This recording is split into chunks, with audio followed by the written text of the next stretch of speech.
नमोस्तु नमोस्तु। नमो अरिहन्ताणं नमो सिद्धाणं नमो आयर्याणं नमो वज्रायाणं नमो लोये सव्यसाहूणम्। ओंकारं बिन्दुसंयुक्तं नित्यं ध्यायन्ति योगिनः। कामदं मोक्षदं चैव ओंकाराय नमो नमः। अविरलशब्दघनो विप्रक्षालितसकलभूतलमलकलङ्का मुनिभिरुपासिततीर्था सरस्वती हरतु नो दुरितान्। अज्ञानतिमिरान्धानां ज्ञानाञ्जनशलाकया चक्षुरुन्मिलितं येन तस्मै श्रीगुरुवे नमः। श्रीपरं गुरुवे नमः। परम्पराचार्यगुरुवे नमः। सकलकलुषविध्वंसकं श्रेयसां परिवर्धकं धर्मसम्बन्धकं भव्यजीवमनः प्रतिबोधकारकं पुण्यप्रकाशकं पापप्रणाशकमिदं शास्त्रं श्रीसंयमप्रकाशनामधेयम्। अस्य मूलग्रन्थकर्तारः श्री सर्वज्ञदेवास्तदुत्तरग्रन्थकर्तारः श्री गणधरदेवा प्रतिगणधरदेवास्तेषां वचनानुसारमासाद्य आचार्य श्री कुन्दकुन्दामनाय आचार्य सूर्यसागरेण विरचितं श्रोतारः सावधानतया शृण्वन्तु। मंगलम भगवान वीरो मंगलम गौतमो गणी मंगलम कुंदाद्यो जैन धर्मोस्तु मंगलम सर्वमंगलमांगल्यम सर्वकल्याणकारिकं प्रधानं सर्वधर्माणां जैनं जयतु शासनं जैनं जयतु शासनं जैनं जयतु शासनं। संयम प्रकाश नाम का यह ग्रंथ है और यहाँ विविध प्रकार के आचरणों की चर्चा चल रही थी। श्रावकों को श्रावक बनाया जा रहा है और क्या कह सकते हैं। श्रावकों की वर्तमानकालीन दिनचर्या इस तरह की दिखती है जिससे श्रावक धर्म लज्जित होता हुआ दिखाई दे रहा है, बदनाम होता हुआ दिखाई दे रहा है। श्रावकों को श्रावक कहते हुए शर्म आने लगती है, इसलिए कह रहे हैं भाई श्रावकों को श्रावक बनाओ, श्रावकों को श्रावक। ये श्रावक कहलाने के लायक हैं क्या? श्रावकों का जीवन कैसा होता है? जैन शास्त्रों के आधार पर बतलाओ, जैनेतर शास्त्रों के आधार पर बतलाओ। देश काल परिस्थिति को मुख्य रख कर के बात करो। वर्तमान काल वर्तमान परिस्थिति के हिसाब से कुछ नियम बदलते भी आए हैं और कुछ नियमों में कठोरता की बातें भी होती आई है देश काल परिस्थिति के हिसाब से। तो वर्तमान समय में भी कई तरह की ऐसी बातें कही है जिनके आधार पर कुछ परिवर्तन किए गए हैं। कैसे कैसे परिवर्तन हुए हैं और कैसी परिस्थितियां बनी हैं, आज कुछ अलग हटके बातें यहाँ होने वाली है। प्रकरण तो छठे अणुव्रत के संदर्भ में चल रहा था। नाम उसका दिया गया था रात्रि भोजन त्याग। बोले अहिंसा, सत्य, आचौर्य, ब्रह्मचर्य, परिग्रह, परिमाण, इन 5 अणुव्रतों के साथ साथ में एक छठा अणुव्रत और कह दिया गया। कुछ प्रमाण प्रस्तुत कर दिए गए, आचार्यों के प्रमाण प्रस्तुत कर दिए और आचार्यों के प्रमाण प्रस्तुत करके भी ये बात बतला दी कि देखिए यहाँ स्पष्ट शब्दों में कह रहे हैं कि रात्रि भोजन त्याग नाम का छठा अणुव्रत है। कुछ स्पष्टीकरण करते हैं उन्हीं बातों का। पेज नंबर निकालिए 203, लास्ट लाइन है 203 नंबर पेज पर। प्रमाण पीछे प्रस्तुत किया चारित्र सार का, जिसमें छठे अणुव्रत की बात कही, ठीक है ना। आचार सार ग्रंथ का प्रमाण प्रस्तुत किया जिसमें छठे अणुव्रत की बात कही। देखो 5 अणुव्रतों की चर्चा करने वाले कितने ग्रंथ गिनाए थे, जरा देखना। अणुव्रत 5 होते हैं, ये बात बतलाने वाला रत्नकरण श्रावकाचार, चारित्र पाहुड़, तत्वार्थ सूत्र, यशस तिलक, चंपू, वसुनंदी श्रावकाचार, आचार्य अमित गति का उपासकाचार, ये सारे ग्रंथ कितने प्रमाण दे दिए इन्होंने। अणुव्रत कितने होते हैं? बोले 5 अणुव्रत बतलाने के लिए इतने सारे प्रमाण दे दिए। अब ये क्या कह रहे हैं विपुल भाई गांधी, अब क्या प्रमाण दे रहे हैं देखिए जरा। अब ये कह रहे हैं 6 होते हैं, इसके लिए भी कई प्रमाण हैं हमारे पास में। बोले अच्छा, कौन से प्रमाण हैं? बोले आचार सार। ठीक है साहब, किसका लिखा हुआ है आचार सार? बोले वीर नंदी आचार्य का लिखा हुआ है। कि अच्छा तो फिर दूसरा लिया, बोले चारित्र सार। बोले ये किसका लिखा हुआ है? बोले चामुंड राय का लिखा हुआ है। बोले उसमें भी वही वर्णन है कि हाँ जी, उसके अंदर भी वही वर्णन मिलता है। फिर कहा कि और सुनो पूज्यपाद आचार्य। बोले कहाँ लिखा है? बोले सरवार सिद्धि में। कि क्या लिखा है? बोले अणुव्रत 5 नहीं 6 होते हैं। गजब हो गया, तीसरा प्रमाण हो गया। पढ़ें जरा। भगवान पूज्यपाद स्वामी ने अपने सरवार सिद्धि नामक ग्रंथ के 7वें अध्याय में प्रथम सूत्र की व्याख्या करते हुए रात्रि भोजन विरमण नामक छठे अणुव्रत का उल्लेख इस प्रकार किया है। लो, पूज्यपाद आचार्य भी कह रहे हैं रात्रि भोजन त्याग नाम का एक छठा अणुव्रत है। तीसरा प्रमाण हो गया भाई साहब। ये देखिए जरा क्या कह रहे हैं इसमें। 204 नंबर पेज खोलिए। ननु च षष्ठम अणुव्रतमस्ति रात्रि भोजन विरमणम तदिहोप संख्यातव्यम नीवनास्वंतर्भावात् अहिंसा व्रता भावना ही वक्ष्यन्ते तत्रालोकित पान भोजन भावना कार्येति। ये तत्वार सूत्र 7वें अध्याय का प्रकरण पूज्यपादाचार्य का लिखा हुआ। पूज्यपाद स्वामी का अस्तित्व काल विक्रम की 6ठी शताब्दी का पूर्वार्ध माना गया है।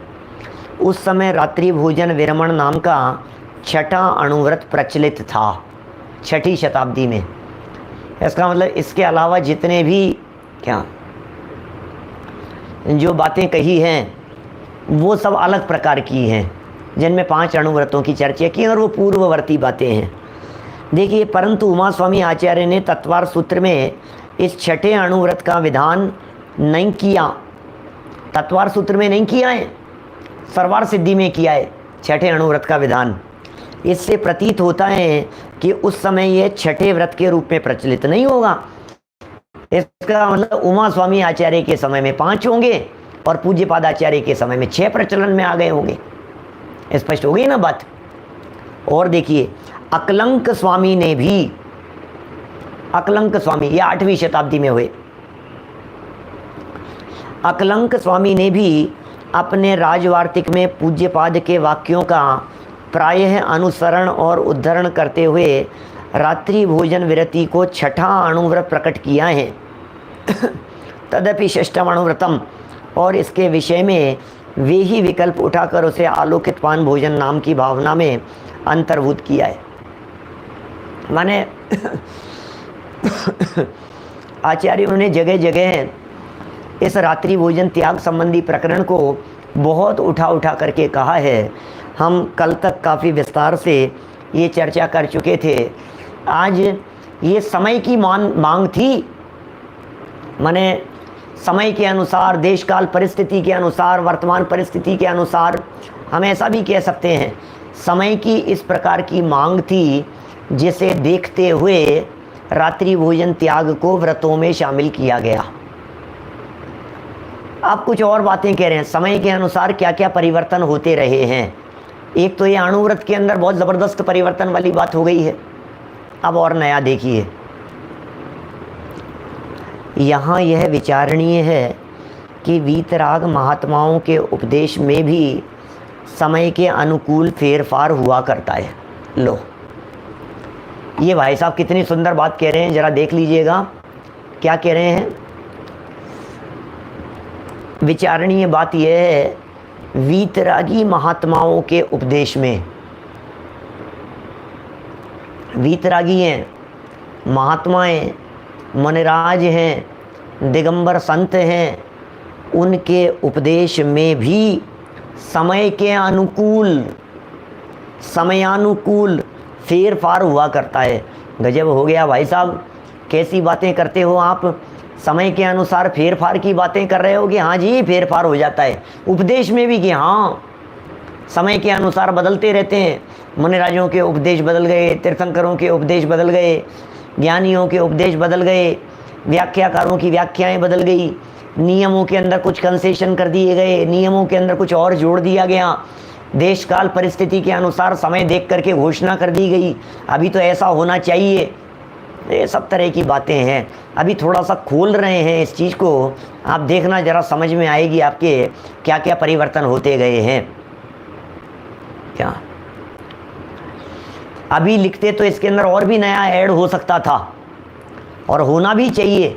आप बतलाइए, बहुत सारे आजकल तो इस तरह के कुतर्क करने लगे हैं। मामा ऐसी बातें कहते हैं कि टीवी देखने का निषेध कौन से शास्त्र में है भाई साहब? कौन से शास्त्र में लिखा है कि मोबाइल नहीं रख सकते? मुनिराजों के मोबाइल रखने का निषेध कौन से शास्त्र में लिखा है? हमें तो शास्त्र दिखाओ तो मानेंगे। अब हम तुम्हें क्या दिखाएं, मोबाइल रखने का निषेध है कि नहीं है? कहाँ से दिखाएं? टीवी के निषेध की चर्चा कहाँ मिलेगी? क्या? क्योंकि पहले तो अकेली बीवी हुआ करती थी, टीवी तो होती नहीं थी। आज के 100 साल पहले चले जाओगे तो बीवी के अलावा टीवी तो मिलती नहीं थी। अब टीवी के निषेध की चर्चा कहाँ आएगी? मोबाइल के निषेध की चर्चा कहाँ आएगी? अब बड़ी समस्याएं हैं, क्या करो? लोग तो फटाफट ये कह देते हैं हमें तो शास्त्र दिखाओ भाई साहब, हमें तो शास्त्र दिखाओ भाई साहब। अरे कहाँ से शास्त्र दिखाएं भाई साहब? आपको शास्त्र कहाँ से दिखाएंगे? शास्त्रों में तो वही बातें लिखेंगे ना, जैसी गलतियाँ वर्तमान में दिख रही है उनके ऊपर कलम चलाइए।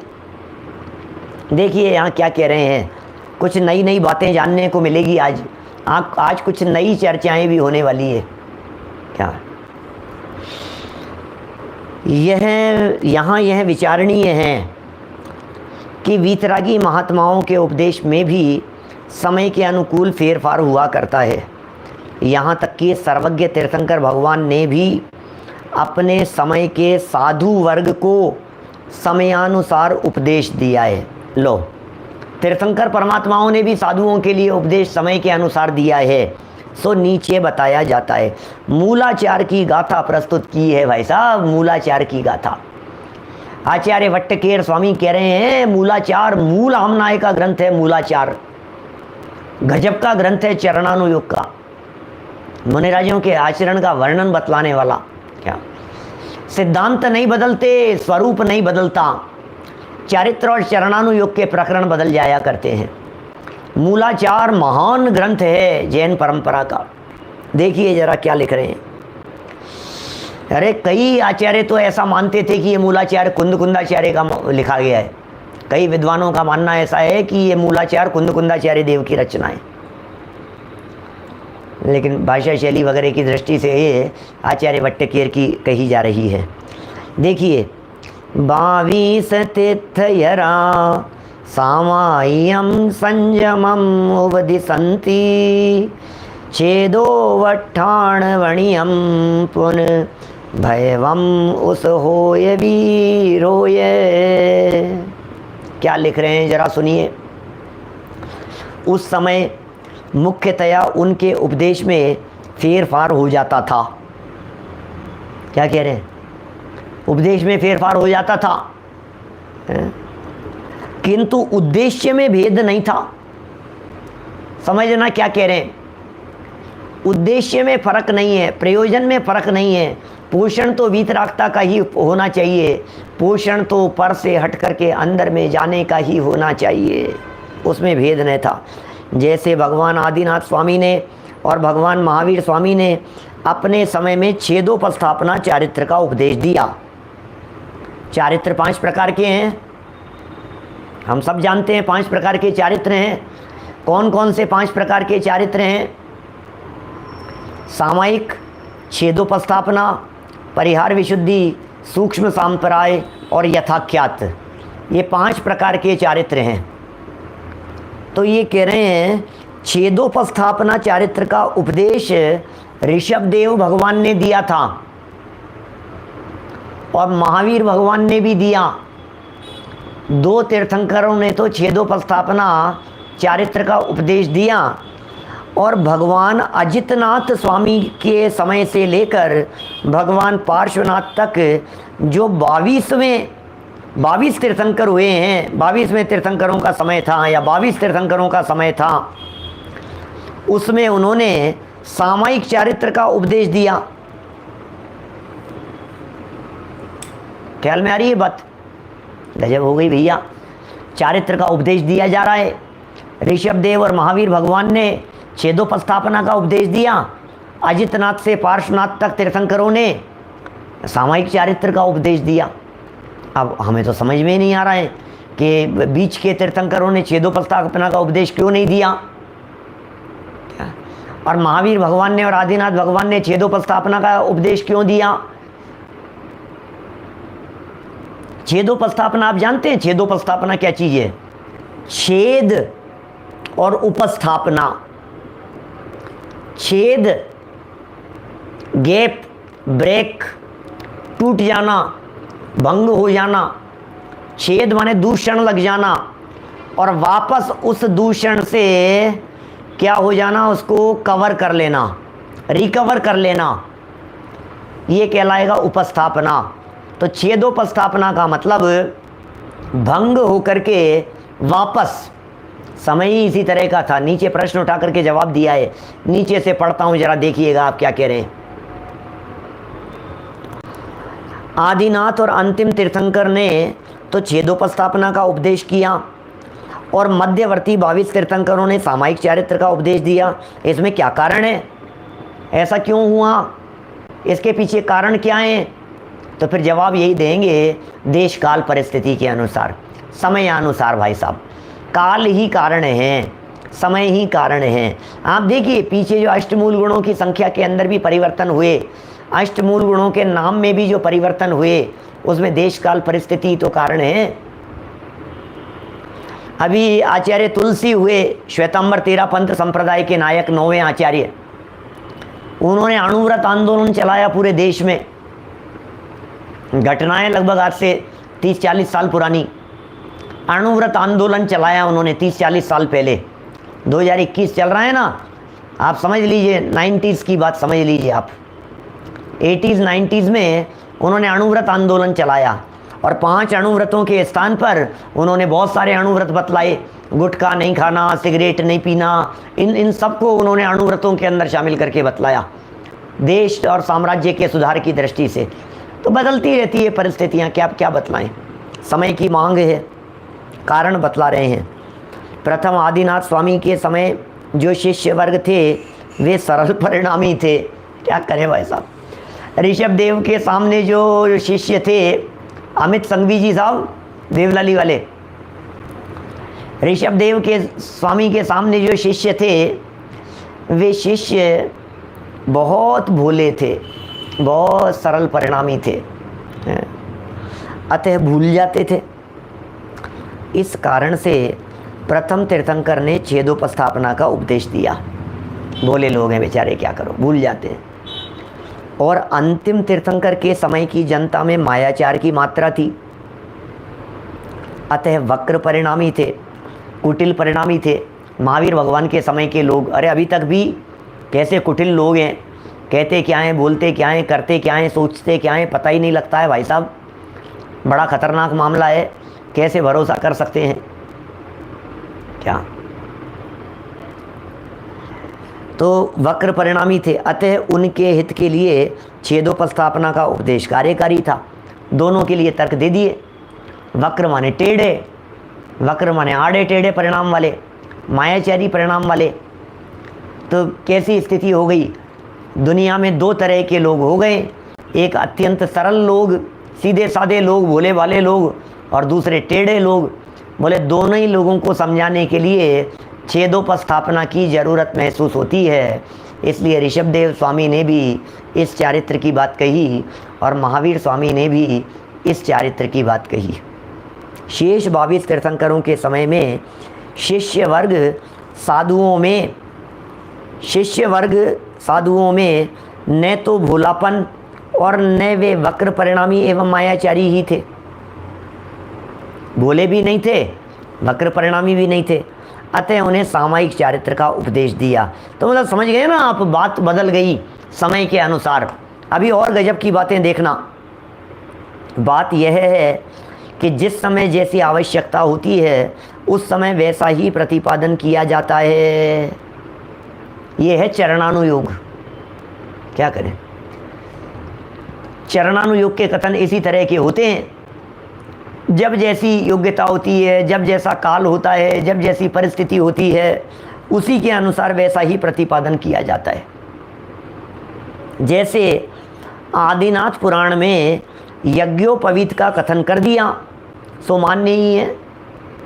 अब आदिनाथ पुराण में, आदि पुराण में लिख दिया जिनसेनाचार्य देव ने, यज्ञोपवीत के बारे में लिख दिया। यज्ञोपवीत तो जानते हैं आप लोग, यज्ञोपवीत संस्कृत का शब्द है क्या, और हिंदी में कहते हैं उसे जनेऊ। 3 धागों वाला होता है, 3 धागे होते हैं उसमें, जनेऊ में। हिंदुओं के द्वारा जो संस्कार किए जाते हैं, उन हिंदू संस्कारों में जनेऊ की चर्चा बहुत विस्तार से मिलती है। जनेऊ संस्कार है उन संस्कारों में। अब इन्होंने किया वहाँ आदि पुराण में, तो मान लिया उसे। अब क्या कहो कि ठीक है भाई साहब, वर्तमान में तो इस तरह की कोई उपयोगिता इस तरह की दिखती नहीं है। 3 धागों वाला होता है ऐसा, और ऐसे कान में बांध लेते हैं उसको, धार्मिक क्रियाओं वगैरह के लिए, याद रखने के लिए, भगवान को याद रखने के लिए, माने जाप करने के लिए। भूल जाएं तो वो उनसे याद रह जाता है कि ये बंधा हुआ है, तो वो हटा लेते हैं। ब्राह्मण लोग करते हैं इस तरह का। अपने यहाँ रत्नकरण श्रावकाचार्य में तो उसका निषेध भी किया सदा सुखदास जी ने दृढ़ता से। लेकिन ये तो समयानुसार फ्लेक्सिबिलिटी की बात यहाँ कह रहे हैं। क्या देखिए, और भी गजब गजब की। अभी तो सुनो, अभी तो यज्ञोपवीत की बात कही है, आगे तो सुनो आप। वो तो मान्य कर दिया, कोई बात नहीं। इसके अतिरिक्त देश में जब जैनेतर लोगों का बहुत जोर हो गया, क्या जैनेतर लोगों का बहुत जोर हो गया और जैन मंदिरों की रक्षा करना अत्यंत कठिन जान पड़ा। जैनियों के ऊपर अत्याचार कम नहीं हुए हैं भाई साहब, मुस्लिमों के भी आक्रमण हुए हैं, हिंदुओं के भी आक्रमण हुए हैं।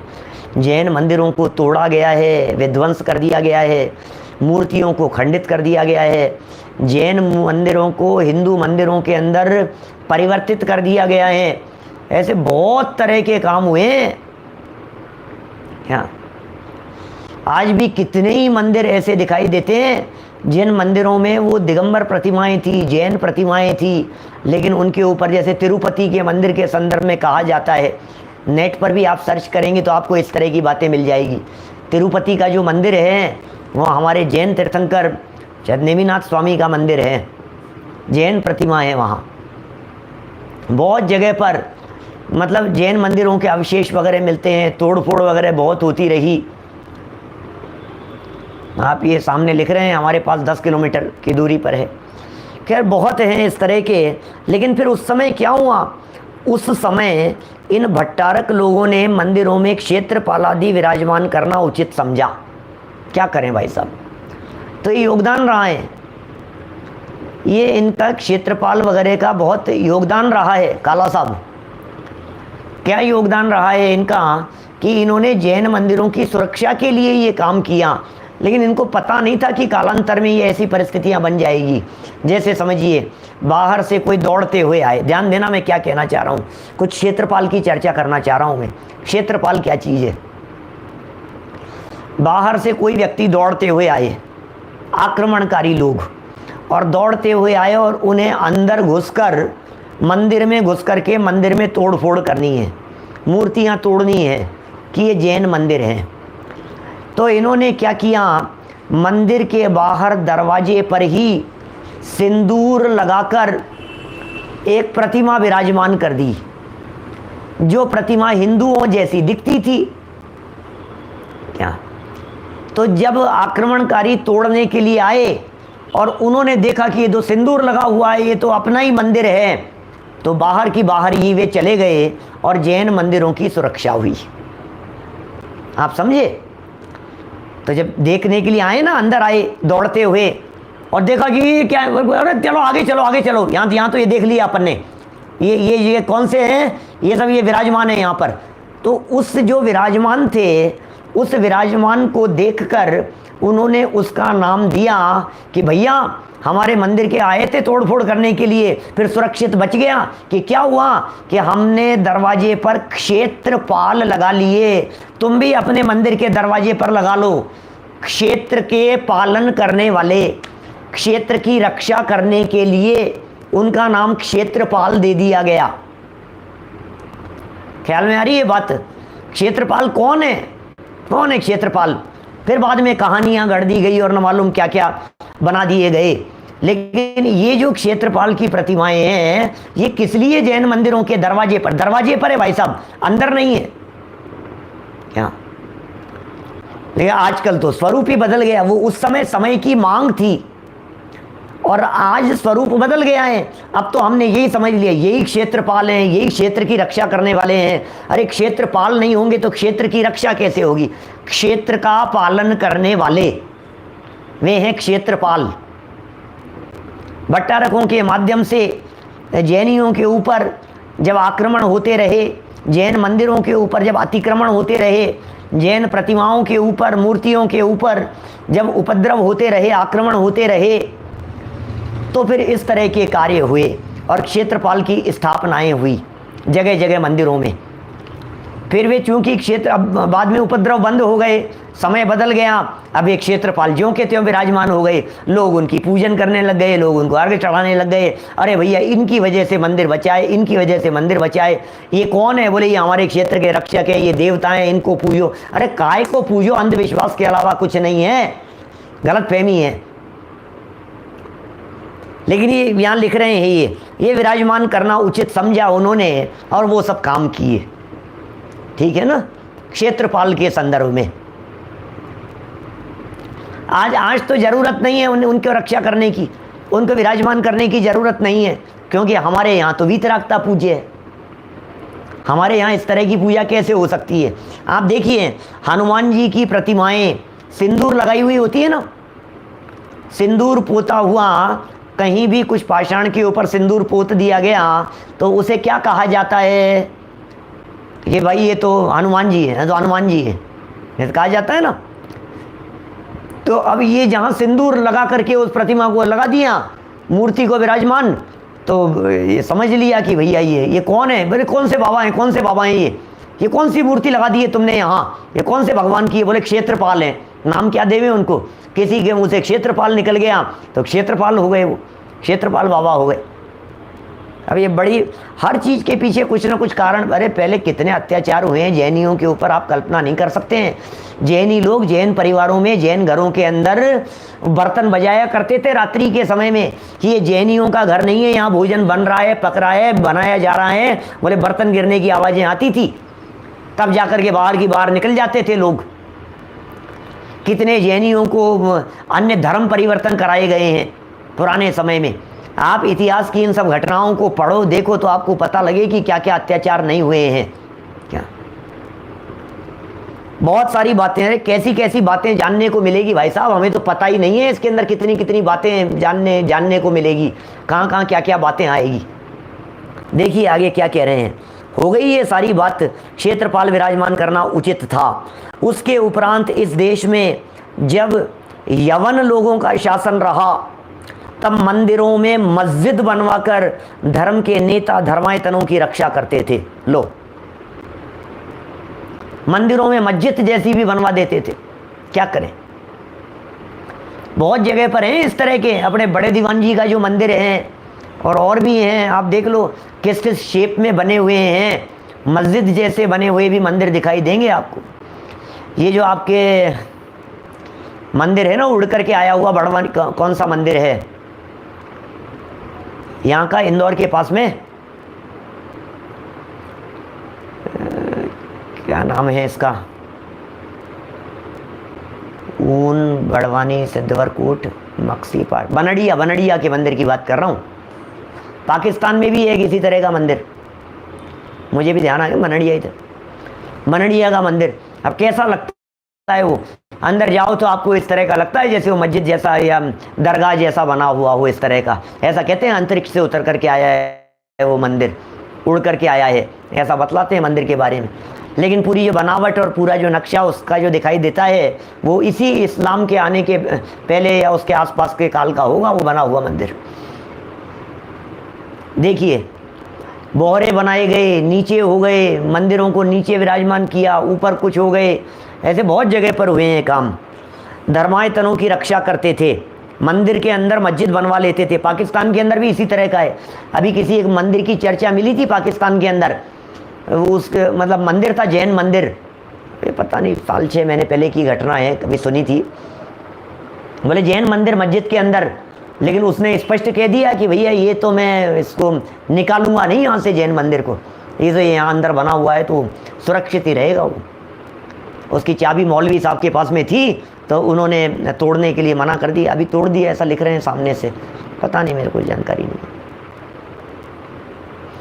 किंतु इस समय जैसा धर्म में ढोंग नहीं था, बोलो ये जो समय निकला ना, पीछे बीच का जो काल गया है, सब हो गया, जैसा जो था वो बीत गया सब ये चीज।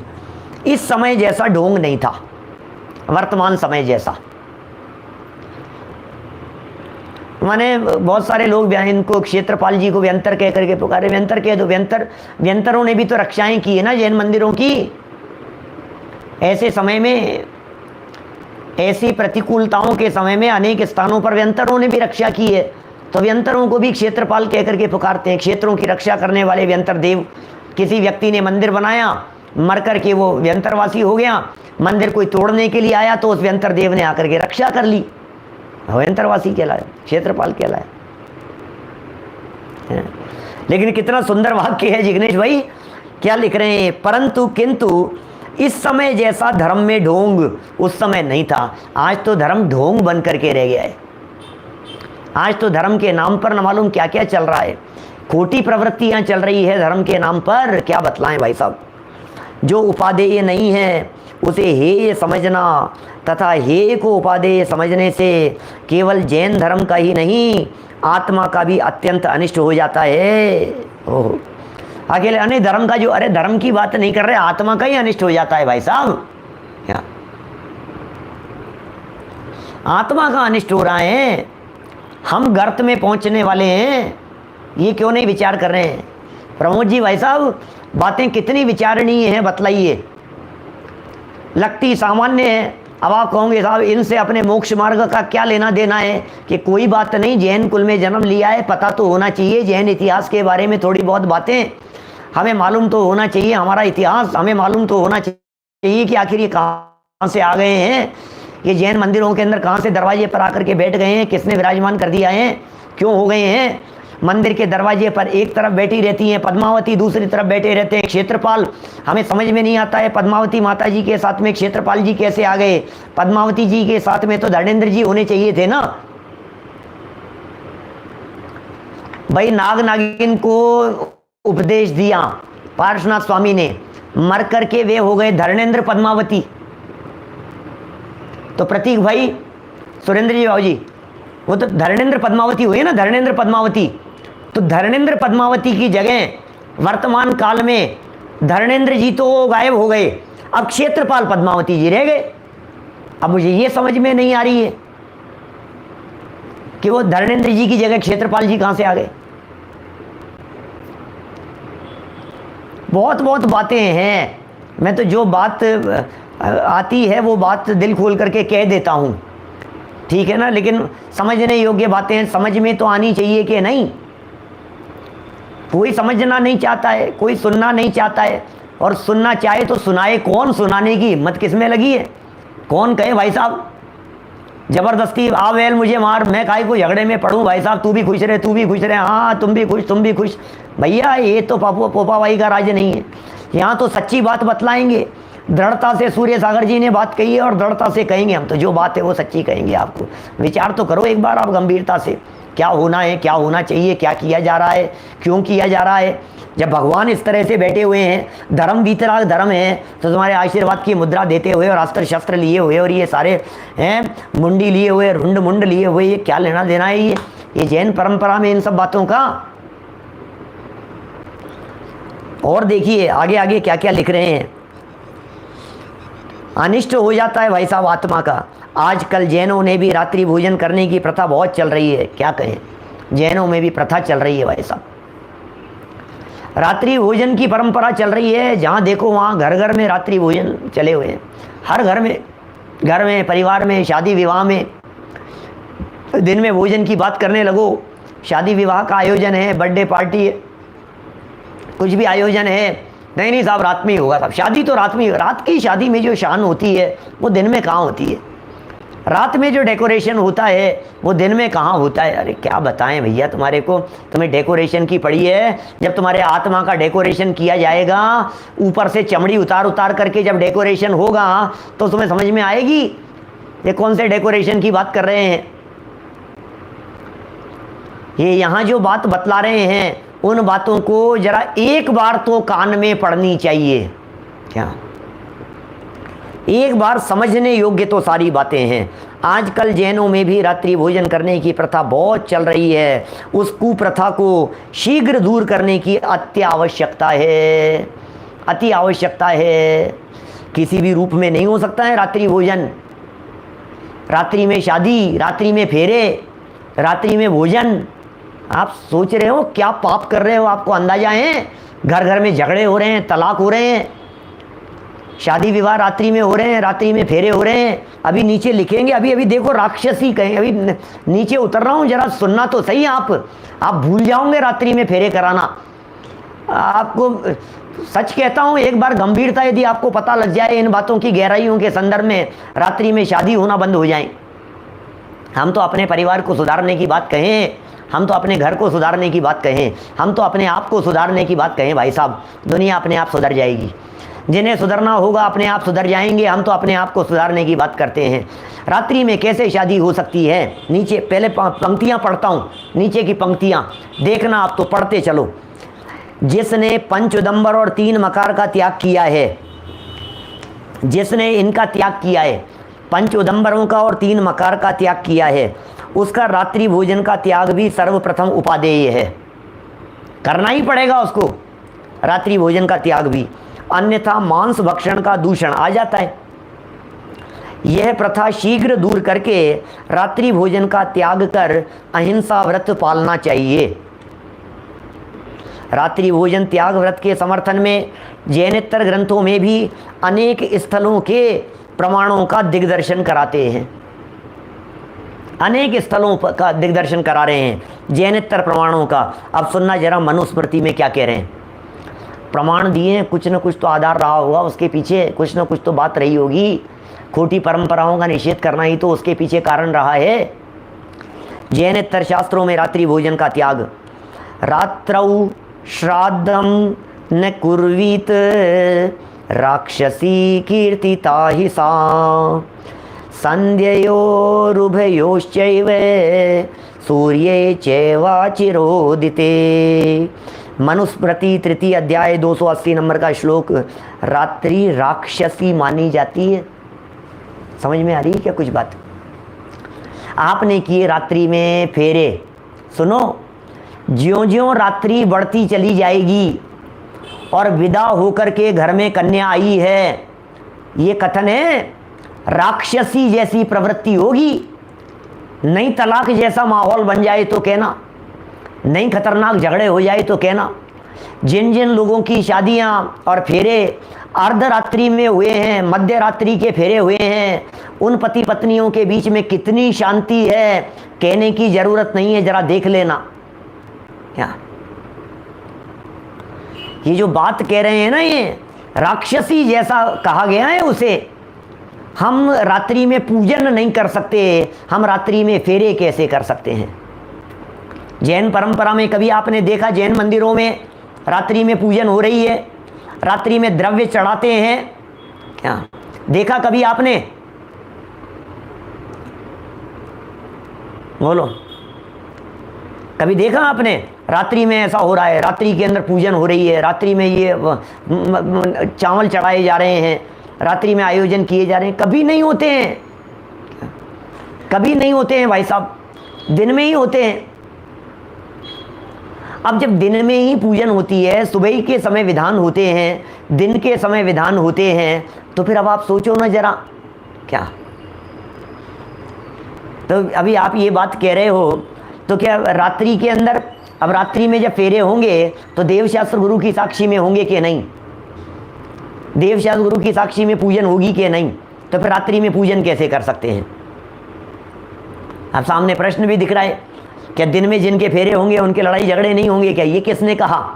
हमें तो रात्रि राक्षसी मानी गई है, ये कह रहे हैं यहाँ पर। दिन में फेरे कराओ और दिन में फेरे करा करके दिन में ही बहू को लेकर के आओ। क्या रात्रि का झंझट मत रखो। रात्रि में राक्षसी, भूत, पिशाचिनी, चुड़ैल ये सब घूमती हैं। मैं बुरा मत मानना, मुझे मालूम है बहुत सारी बातें हैं, लेकिन तो सिर्फ मेरा तो उद्देश्य सिर्फ इतना सा है, ये सारी बातें कहने का, शादियां दिन में होनी चाहिए जी। कुल मिला करके कठोर शब्दों से समझ में आए तो कठोर शब्दों में समझ लो, सीधी उंगली से घी नहीं निकले तो उंगली टेढ़ी करके समझाऊंगा, सीधे सीधे कान नहीं पकड़ में आए तो हाथ घुमा करके कान पकड़ेंगे। लेकिन कुल मिला करके समझाना ये है कि शादी दिन में करो, समझाना ये है कि भोजन दिन में करो, समझाना ये है कि फेरे दिन में करो, समझाना ये है कि आयोजन दिन में करो। समझ में आ रही है बात? ये हमारा उद्देश्य है, बाकी किसी की भावनाओं को ठेस पहुंचाना हमारा उद्देश्य नहीं है। देखिए बात क्या कह रहे हैं। रात्रि राक्षसी मानी जाती है, मैं तो नहीं लिख रहा हूँ, ये तो मनुस्मृति में लिखा है, वहां जाकर के पूछो ये क्या लिख रहे हैं।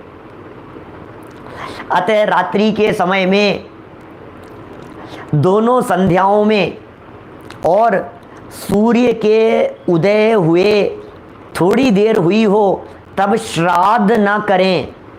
श्राद्ध करने के लिए भी निषेध किया है। श्राद्ध भी नहीं करना उस समय में, फेरे भी नहीं करना, उत्तम कार्य नहीं करना। हर उत्तम कार्य को उगते सूर्य के साथ में करना, हर अच्छे कार्य को प्रातः काल करना, ब्रह्म मुहूर्त में करना, अच्छे समय में करना, दिन में करना, प्रातः के समय में करना। हर अच्छे कार्य की शुरुआत। आपका मकान का नांगल कब करते हो आप? रात में। इनॉग्रेशन कब करते हो दुकान का? रात में। उद्घाटन कब करते हो किसी चीज़ का? रात में नहीं भाई साहब, दिन में होते हैं। सारे अच्छे कार्य दिन में होते हैं, ये बता रहे हैं यहाँ पर। और देखिए महाभारत का पहले और दूसरे नंबर का ये श्लोक यहाँ कह रहे हैं। ये रात्रौ सर्वदाहारं वर्जयन्ति सुमेधसः तेषां पक्षोपवासस्य फलं मासेन जायते नोदकमपि पातव्यं रात्रावत्र युधिष्ठिर तपस्विना विशेषेण ग्रहिणां च विवेकिना। सुंदर सुंदर श्लोक हैं भाई साहब। जैन और जैनेतर सभी परंपराओं के अंदर इन सब बातों को बहुत जोर दे करके कहा गया है। दिन में भोजन वगैरह के संदर्भ में कितनी कितनी प्रकार की बातें कही गई है। जो उत्तम बुद्धि के धारक मनुष्य हैं, उत्तम बुद्धि के धारक जो मनुष्य हैं, क्या वे रात्रि में सदा सब प्रकार के आहारों का त्याग रखते हैं। उत्तम बुद्धि के धारक मनुष्य हैं, हमेशा रात्रि भोजन का त्याग करते हैं, सब प्रकार के आहारों का त्याग करते हैं। उनके एक मास में 15 दिन के उपवासों का फल होता है। लो साहब, बोलो अब कैसी कैसी गजब गजब की बातें हैं। सूर्यास्त के बाद में युद्ध नहीं होते थे। मैंने कई बीच में क्षत्र चूड़ामणि का प्रकरण चल रहा था, उस समय मैंने ये बात कही खूब दृढ़ता से। मैंने कहा देखो आज क्या हो गया है, एक आज का युग है और एक वो युग था। उस समय युद्ध भी धार्मिक दृष्टि से हुआ करते थे, उसमें भी नीति होती थी, उसमें भी नैतिकता होती थी, उसमें भी नियम होते थे। युद्धों के बीच में भी कायदे कानून हुआ करते थे। और आज धर्म में भी नैतिकता नहीं है, वहाँ युद्ध में भी, युद्ध क्षेत्र में भी नैतिकता होती थी। आज धर्म क्षेत्र में भी नैतिकता नहीं बची है।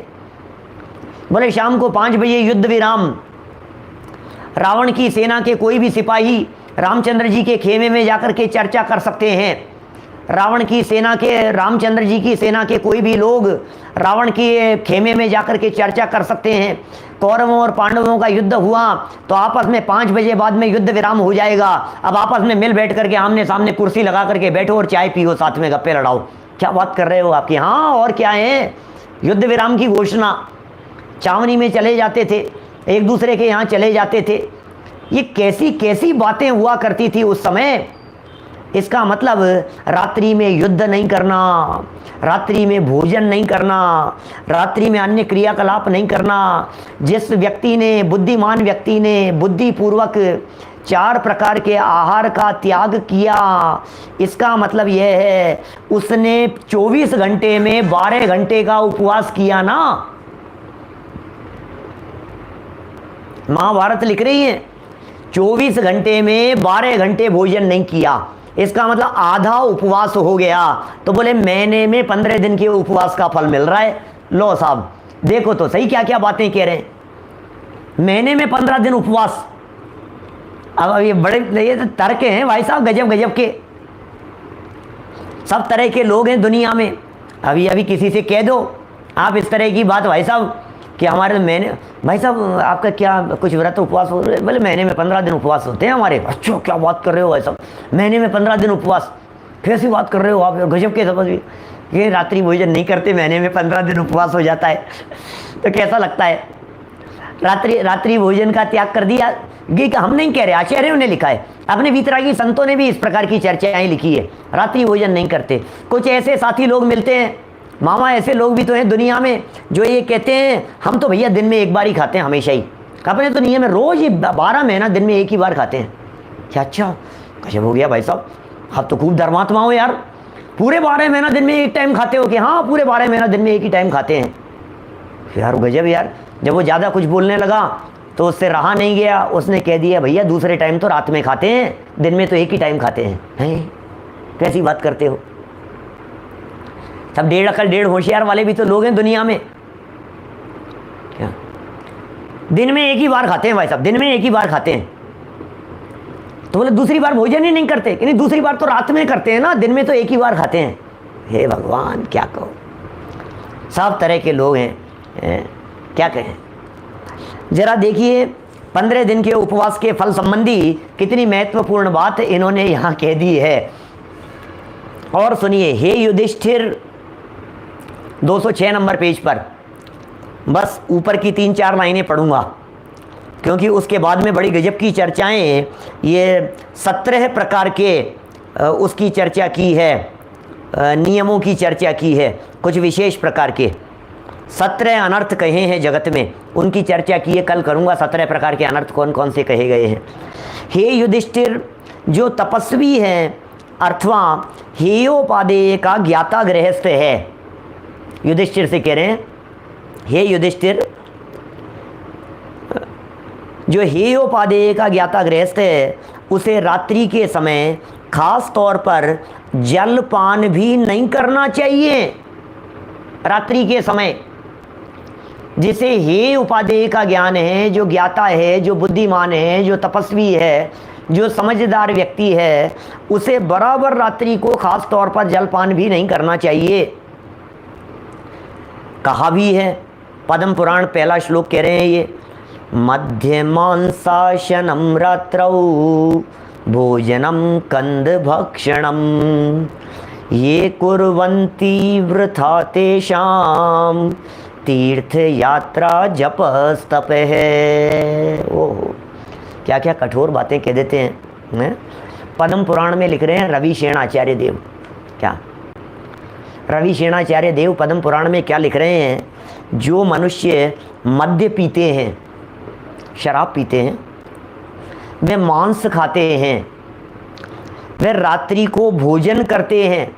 सुनना, शराब पीते हो या मांस खाते हो, क्या शराब पीते हो या मांस खाते हो या रात्रि भोजन करते हो तथा जमीकंद खाते हैं, उनका जप तप तीर्थ यात्रादि करना व्यर्थ है, वृथा है, निष्फल है। ओहो कौन कहे भाई साहब,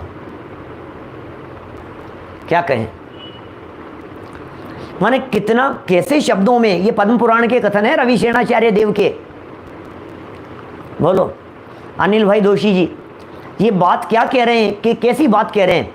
हमें गंभीरता से विचार करना चाहिए इसके बारे में। सारा तप, खूब तपस्या कर रहा है और कंदमूल का त्याग नहीं है, खूब तपस्या कर रहा है, शराब पीता है, खूब तपस्या करता है, रात्रि भोजन का त्याग नहीं है। बोले तेरा तपस्या करना, तेरा व्रत करना, तेरा नियम लेना, तेरा उपवास करना, शिखर जी चले जा, कितने भी शिखर जी की यात्रा करिया, सब बेकार है, ताक में धर देना, उसे किसी काम नहीं आएगी। रात्रि भोजन नहीं छोड़ा है तो तूने, और ज़्यादा क्या कहें बोलो। शिखर जी जाना बेकार हो गया, गिरनार जी जाना बेकार हो गया। क्यों जाता गिरनार, क्यों जाता काशी? बेकार हो गया है क्योंकि तू इन नियमों का पालन नहीं करता है। बड़े आश्चर्य की बात तो तब होती है, शिखर जी पहाड़ से नीचे उतरता है और रात को 8 बजे 9 बजे उतर करके भोजन करता है। अब बोलो माथा पकड़ लो अपना, ये शिखर जी पहाड़ वंदना करके आया है और फिर कह रहा है नहीं नहीं भोजन भूख लग रही है, भूख लग रही है, खाना तो खाऊंगा मैं। सब बेकार है, निष्फल है। जैनों के यहाँ तो और भी कहा गया है। अब ये 17 प्रकार के अनर्थों की चर्चा की है और ये कहा है जब तक जिएंगे इन 17 प्रकार के अनर्थों से बच कर के जिएंगे। आखिर वे कौन से 17 प्रकार के अनर्थ हैं जो हमारे जीवन में करने योग्य नहीं है? वे 17 प्रकार की बातें कौन सी है? यदि आपको जानना हो तो हम मिलेंगे कल रात्रि में ठीक 8 बजे। जो लेट हो जाएंगे उनकी ये 17 बातें निकल जाएगी, कुछ निकल जाएगी। हम सब समय से उपस्थित होकर इन सब बातों को अपने जीवन में उतारें, पालन करें। इसी भावना से बात को यहीं विराम देता हूँ। समय सार ग्रंथादिराज की पहली गाथा प्रातः 9:20 पर चल रही है। शुरू हुआ है अभी ग्रंथ। आपको पुनः सूचना और योग्य आमंत्रण कल दोपहर में 2:30 बजे। आगे 10 लक्षण के पहले 5 दिनों के लिए कुछ विशिष्ट प्रवचनों की व्यवस्था। अभी जनवाणी स्तुति। जावाणी के ज्ञान ते सूझे लोकालोक, सोवाणी मस्तक नमू सदा देत हूँ ढोक, सदा देत हूँ ढोक। 9 बाणों का हरिहंताणं